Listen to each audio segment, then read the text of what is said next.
Okay, so here we are. I'm Lisa Page, my partner, my beloved in life, Mo Latin, and we are here with the very phenomenal Andrew Harvey, who we've hosted for some events here in Adelaide over the last couple of days. And we've been having conversations around relationship and sacred intimacy, and we thought that because of the work you do, this is very important work that you and Mo are doing. And I'm doing this because I truly want to put my 2 cents behind your work. So what really inspired this work? You told me that amazing story about going to Tony Robbins, a great event of Tony Robbins, and a realization you had there. Sure. So, well, I think both of us have came from different paths of relationship. I mean, Mo will tell his story. He came from a certain path of experiences, as did I, and then we came together, and we happened to come together at a time where we both had a very deep clarity around how we wanted to live relationship. I remember standing in my hallway reading Dear Lover by David Data, who I was doing some study with, and I remember thinking, I do not want to be in a relationship until it's this, until it's an embodiment of this real love, this divine love, this sacredness, this freedom. Yes. And no sooner had I actually made that declaration than Mo turned up. Ta-da! And Mo, I think we both had dropped into that clarity within ourselves, and so then began exploring that. The incident that you're speaking about was a few years later, actually, probably about 3 years later. Yes, 2011, I think. Yeah. Yep. And we were in a room at that event, and he asked, who's, hands up if you're trying to escape a relationship, because you're really unhappy. Hands up if you're, in a relationship and unhappy. And then there was hands up if you're in a relationship where there's love, but not the depth of intimacy and connection and passion that you really, really yearn for. And I remember looking around the room, and the majority of the room had their hands up. And then he asked, so hands up if you feel that you have that intimacy, that depth of connection, that love, that passion, that you're really living that in your relationship, that it's totally alive for you. And you know what? Out of about 3,000 people? No, about 2,000, I think it was in that event. Yeah. So out of 2,000 people, there were only about 5 of us who stood up, and Mo and I were 2 of those. That's wonderful. And I remember, it's so sad, isn't it? I remember feeling heartbroken and also excited, because the people who didn't feel they had that depth of connection and intimacy and passion, they did have love. Yes. They did love each other. Yes. And I'm sure they started with that passion. Yes. But over time, they'd lost it. And so that, to me, was an affirmation that was really at the beginning of doing that work. And I looked around and thought, wow, that's really an affirmation of why the work is so needed. And the work is really to help people who are serious about their relationship deepen immeasurably their experience of the relationship and their gifts and their depth in the relationship, isn't it? Absolutely. Mo, really so what is it for you that you're doing in this? This is really about helping committed couples establish deeper connection, trust, intimacy. And all of the couples that we worked with over the past few years have had very deep love for each other. Some of them have had a great deal of trouble in their relationships. Some of them have been right at the edge of giving up. Of can we really do this anymore? And a lot of their troubles, if you like, came from not actually being fully present with each other. Not being fully present to themselves, being present to each other, being present to what is in the moment of their relationship. So right now I actually want to define one of the key points that we work with, which is we're talking about relationship, but what we actually talk about a great deal is relating. Yes, There's a great I difference. love the distinction. What does it mean for you? So relationship is, to me, is static. It's a noun. Right. It's something that's defined. We have a relationship of a certain kind. Relating is the ongoing evolution of moment by moment relating to whatever is there in the moment. Right. And that is such a big distinction and so important to actually be in the now. Not be in, you didn't do this thing 5 minutes ago or 5 years ago. Or I'm afraid this might happen next year, or just everything that prevents us. I mean, all of that from may being still present. be, all of that may still be true and real in your relationship. But that's the thing. If you're defining a relationship from those points of reference, you're actually taking away from what is right now in this moment. You're actually taking away from the aliveness, the juiciness, also the pain. Because if you're actually really relating to what is here in this moment, sometimes it's really uncomfortable. It's heartbreaking. Yeah. It's incredibly heartbreaking sometimes. And I think that's really why a lot of relationships get into trouble, because they avoid what is challenging and what is uncomfortable. And the relationship becomes in a way an excuse for not relating. Yes. You set it up in such a way that it seems to have an identity of its own, which prevents both people from actually seeing who's in front of them in the moment that they are with them. And the people can quite often, each side, each part of the couple can quite often get lost in their definition of who they are in the relationship, or who they feel they ought to be in the relationship, instead of actually being fully themselves and bringing themselves to the relationship from a clean and clear place. Yes. So a lot of the work that we do is actually about self-clearing, self-clarity, showing up without your baggage, without your drama, without the day's weight and crap that you've had to deal with throughout the day, and actually doing what you can to deal with that by yourself. Take responsibility for your own stuff. Yes. So that when you show up with your partner, you're actually clear. Yes. And you can then operate without the distraction. And without projecting onto your partner what you're not facing in yourself and not dealing with in yourself. Yeah. As I understand it, you work with the man in the relationship and you work with the woman in the relationship. It would be wonderful to... And then you work together. And then when we do the couple session, it's the four of us. Yeah. Which is fantastic. We love it. It's incredibly powerful. It's so powerful because it means that we get to explore what's going on, and they get clarity from both the feminine and the masculine side. Yes. So for example, let's say she doesn't feel safe to express how she really feels, and it's something simple, like it's because he has the masculine tendency to, rather than just holding space and remaining grounded, he instantly jumps in with a solution, which is the masculine need to fix it, so then we can all be free of it because he wants her to be happy and he wants to be free of it.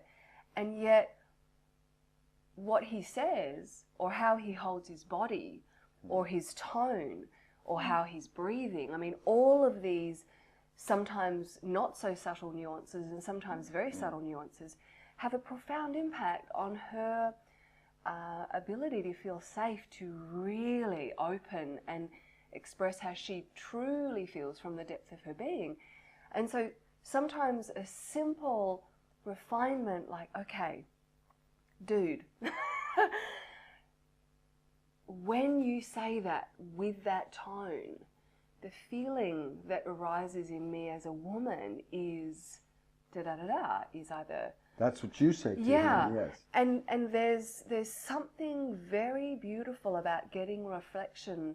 You know, now if she had said that, he of course would have had all his own defences and projection and feeling blamed and I'm not getting it right, or whatever their thing whatever is. dance Because is going they've on, been training each other to be with each other for years in that way, in these intricate patterns of closure rather than openness, which is normally what brings them to us.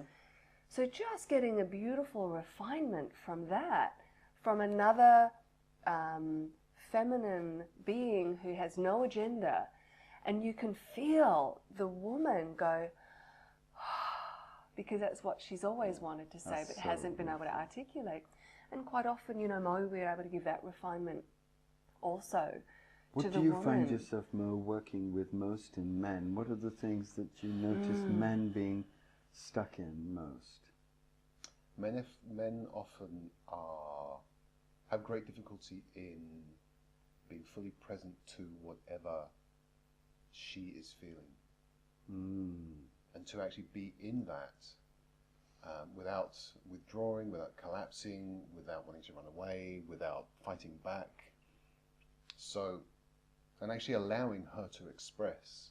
So, it's actually very challenging. It's actually very, very challenging. And if I tell you a little bit of my background, my parents were very good at arguing. Okay. You tell me they argued all the time, and that you used to lie in bed absolutely terrified that they were going to slam the doors and scream all night. Right? Yeah, it was scary. It was scary, and it's one of the things that really drove me to understand relationships.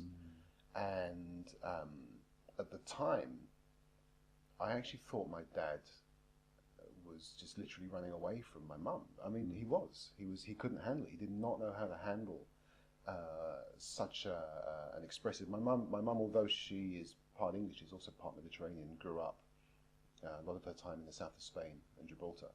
So you have that very Mediterranean, expressive, fiery, passionate expression. And you know, if you combine that with years of frustration, just things not going how she may have wanted them to go. I mean, this is so common in so many relationships, that there are expectations that are not met, and you know, this compounds over years. And if you, when that comes out as the full force of feminine frustration and expression, not in the English way, which is very subdued, but in the Mediterranean, you know, plate smashing kind of thing. Yeah. We never quite got to plate smashing, but it's, you know, that kind of intensity. It's energy. It's very hard for a man, for most men, to be able to stand in that and handle that and actually be with their woman fully. And what's really fascinating about this is that when you learn to be able to be with her fully in this, there comes an opening. Yes. There comes an opening where she feels fully felt and fully heard and fully accepted and allowed to be who she is. And that is wonderful for both sides. It's really powerful for both sides, because he gets to feel his own groundedness and his ability to stay with her. It takes practice. It's really challenging, and it takes practice. And there are many ways that we work with couples to allow this and to empower him to be able to be with her in that, and to also encourage and empower her to trust that she can express herself to him. Right. Because, of course, she has a fear that if she really lets go, he's going to just disappear. He's going to go down the pub, he's going to go fishing, he's going to, you know, go completely insane and start firing stuff back at her, and it just ends up butting heads. Right. And remember, women are always receiving the message, you're too much. Right. You know, when we are fully expressed, fully alive, you're too much. Right. So there's conditioning on both sides. And the other beautiful thing, which is so phenomenal to see, is as these men that we've worked with, and Mo has worked one-on-one with, is as they really begin to grow these roots of consciousness and awareness and self-trust and self-knowing, and hold that space and be with what is, and still remain in their power and feel free in that, and able to love in that.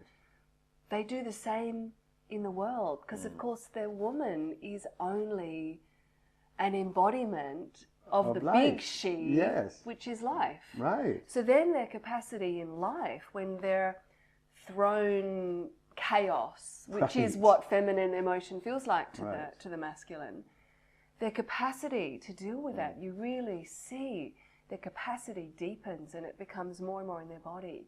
Because like Mo said, it's something that most men are just not trained to Right. do. And In fact, they're women, trained to do the opposite. They're trained to suppress it Yes. in themselves and Yeah. in women and in life, because this is a very over-masculinized culture, isn't it? In which men are the victims yes. of that. Well, women are the victims too, over-masculinization. because one of the other things we deal with so often is where the woman is actually in charge of the relationship. The woman is the masculine structure, the direction, the guidance, where she actually wants to surrender and relax. Yes. And open. But she feels she has to do everything for the man who's not able, in a way, to do it. He doesn't feel. I mean, it's quite a complex equation, but essentially, because we live in such a masculinized world, both men and women tend to be in their masculine at work, right? Unless they're doing something in the caring professions, in massage, in Or something art, that's feminine, or creativity, yes. art. So, at the end of the day, when they both come home, having been in their masculine all day, they both want to relax into their feminine. But of course, what she wants is a man who's going to create that, during sexual intimacy, of course, to create that polarity when you actually get together for sexual intimacy. But beyond that, she still wants a man to direct the relationship. She wants someone to hold the masculine space to direct the relationship. Yes. Now, if he comes home at the end of the day and he's been giving his all day and he just wants to relax too, he doesn't really want to have to do that. Now, fair enough, he wants to relax, he wants to have some time out, he needs some time for himself to regenerate. And his masculine power. But in doing that, sometimes he may just need to collapse in front of the TV, have a beer, go for a walk, do whatever he needs to do to actually just meditate, let go of the day, and actually come back into his center. But what tends to happen is that the women get frustrated that the man is not holding that structure, and therefore someone needs to do it. So she steps into the place of doing that. And this creates tremendous confusion and depression on all sides, doesn't Over it? days and weeks and months, this becomes a way of being. Yes. And the masculine and feminine poles actually kind of switch. You know, we always start very attractive with lots of sexual energy and magnetism and lots of passion at the beginning of relationships, and it kind of peters out over time as the poles kind of switch. But a lot of the work that we do is actually helping people reconnect with their core masculine or feminine being. That's wonderful. So that you're not really, I mean, so much of the work that I've heard of has denatured men in a way, feminized men. And what I love about your work is that it actually brings out the depths of the sacred masculine in the male and the depths of the sacred feminine in the female, and then helps both to relate to each other with much greater intimacy and passion, so that this fullness that and people glimpse in the aliveness. beginning of a relationship can actually be sustained through a long relationship. Absolutely. And this is the thing, I mean, essentially, what most profoundly impacts a moment of relating is how we're being. Right. And all these habits we have of not being who we really are as a unique expression of the sacred feminine, as a unique expression of the sacred masculine. And when you really commit to actually being each other's champion and best seeing, friend, and truly wanting the other to be at their that's most right, powerful. and trusting that that will evolve. Yes. Because we hook into, we don't want our partner, secretly we don't want our partner to change because they suit us just as they are. But when we truly free each other to allow that ever-evolving nature within each other, then the moment-by-moment relating only gets deeper and deeper and wider, and we bring more and more of who we are authentically and originally, rather than what the sacred masculine might look like for another or guy, what the or the society is saying feminine, your or role should be. We could be absolutely, exactly, Right. exactly. So this piece around how you're being is really fundamental, and that every tension you have in your body, you're always rippling out to the other person. Every aliveness, every withdrawal, even if every you're thinking withdrawal, every disguising freedom, it, is actually permeating. That's yes, right, always, absolutely. always. And so that's why we do the work. That's why I work with the woman and man, and Mo works with the men. Sometimes we swap because we feel that she would really be served by a session with Mo and vice versa, me with the man. But it's because women need to be with women. Yes, you know, and men with and men. Men need to be with men. And we all have masculine and feminine within us. And it's really just giving yourself as a couple the gift of being with the feminine in other women because it brings it alive in you. Yes. And men being with other men because it brings it alive in you. So no matter what else is going on, you bring your unique gifts. And let's face it, if you're in an intimate relationship, you are in an intimate relationship because of the unique gifts you bring in intimacy. If you're in a sexual relationship, you're in it because you have these, your partner loves you for what you bring, not just to the relationship as a whole, but to the intimacy and the sexual intimacy. Yes. Because you can, you can be loved by a friend, you can be loved by a pet, and they're all beautiful and sacred aspects of love. The aspect of intimate relationship is very specific. It's different to that. Yes. And that's the other beautiful thing about the work is actually women and men opening up to what they truly want sexually. That's right. It's And what so they important. and what they yearn to give and what they yearn to receive and really exploring that in a way that brings them closer together and brings even greater depth. Yes. Because there's and passion. That's the key, isn't it? Because without intimacy and without this kind of radical honesty and this exploration, there can't be passion. Yes. And there can't be passion that lasts. Because there's too much in the way. What is it that you always say? Anything... Whatever's unsaid is in the way. Whatever's whatever's unsaid congeals over time. Whatever is unrevealed is in the way. Yeah. And I love that because we need to do our own work in order to allow ourselves to be revealed. Yes. And sometimes we need to untangle some knots of tension. Always, I think. You know, that are knotting us up, that prevent us from even revealing what we've stuffed down in the shadow to ourselves, and then creating this beautiful, safe, trusting, sacred, yearning, alive, passionate space for that radical honesty, for this is the juice and truth of who I am, and I feel safe to give it to you, and I feel loved however I give it, and there's this beautiful trust that will always evolve and change, and that's okay. And that you're strong enough to let it evolve and change and to actually celebrate that. Yes.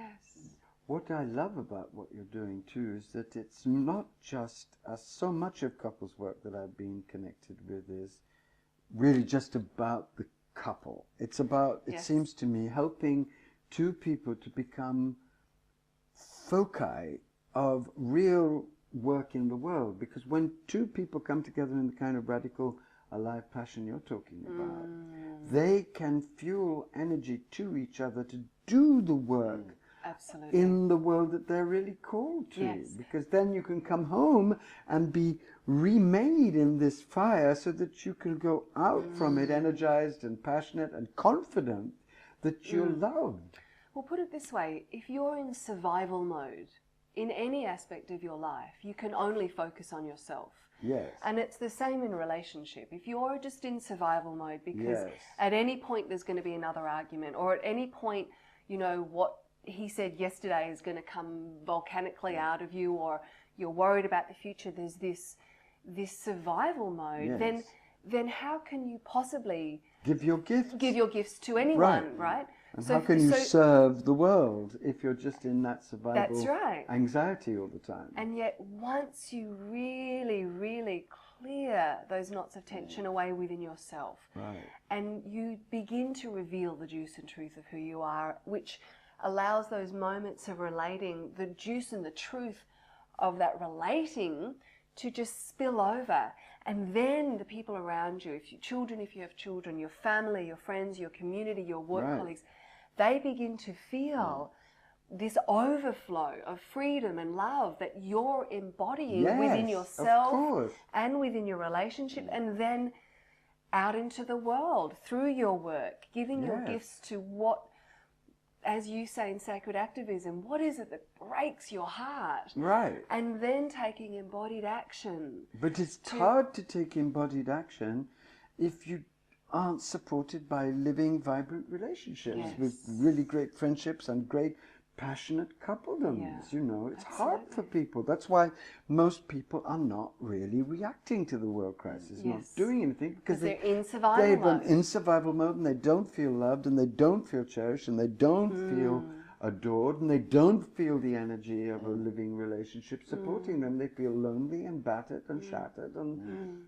paralyzed and in a coma, and that's why so little is really happening. So this healing of the couple and bringing of the couple into this evolutionary new truth, which is what you're about in your work, is actually central to the healing of the planet and the bringing into the planet of healed, healthy, sexually, emotionally, spiritually alive beings who are filled with compassion and passion to do something and are fueled by love to do it. That's so thrilling to me. Yeah. And I congratulate you and wish you so much luck in this beautiful work you're doing. Thank you. It's been lovely sharing this time with you and learning from you and learning from the way in which you both are together, and seeing how you live your love together inspires me very, very much. And this work that you do, I just wish it every happiness and every success. And know that I'm there for you.